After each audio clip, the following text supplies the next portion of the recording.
Somalay haddaan kuu sawiro saakay iyo xaalka safta cadowga oo siiban baa saaran madaxeenne safka dheere geerida ayaan wadar sugaynaa saliibigan isbiirsaday kufrigan guudka naga saaran salka inaad ka gurtiyo qaxbay kugu sargoyeene inaad silac ku noolaatay wada sixiixeen qaxootigu sasaba weeye iyo siri iyo qorlaabe boholuhu saynsaabiyo wuxuu siriiq maleegayo waysal dheer taho meel fog baa laga sanceeyaa ciidan siman inuu dib u saldhigo waa siduu rabaaye halkay sidigta mandeeq nirgaha kula socdaalaysay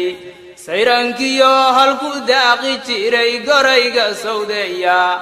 saqaafiyo ragba sahan ku tegayo saldhiganaye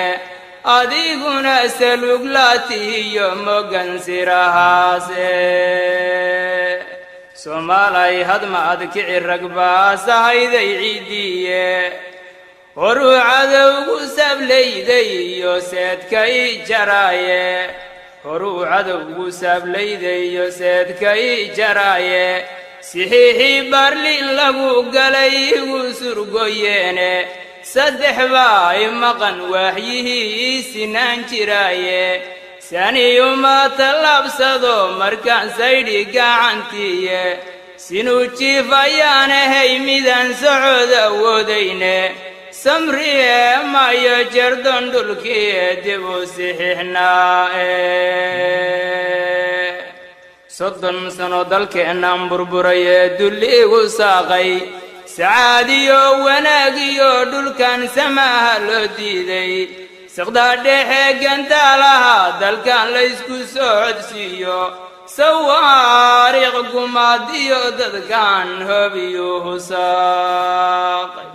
rag baa taangi silis jiidan iyo cadowyo noo soore sawaariiq tijaaba markuu gaalkuna u saaqay oo colaad saldheer buu qabaye seefta naagu laayay siqiiriyo kabiiriyo hablaba uusan kala soocin soddon mayd sagaal dhaawaciyo sarihiyo daadsan iyo dhiig sunsumi laamiyada hilibkiyo saydhmay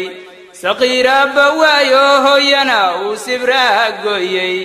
sabi dhicisa gabadh tuurtay oo uu wadnuhu saaqmay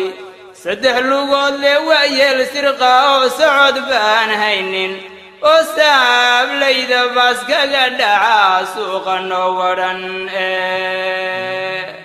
subxaanallaahi eebbo wadaa saacidaad badaane sidaan rabaana waad garan qalbiga waad la socotaaye nagaasamaata bixiyo nasiye samiya gulwaarta sabool gaajo awgeed hurdada seexan kari waayey siqda dhexe ilaah tuugayo aan sadnaba haysan iyo socod midaan karin gadaal siqasha mooyaane iyo dhaawac miduusan yadoy sabka kala goysay ummad wada sidaasaannahoo silac la tahayse salaamullaahi gul waxaan ilaahayna wada siiyo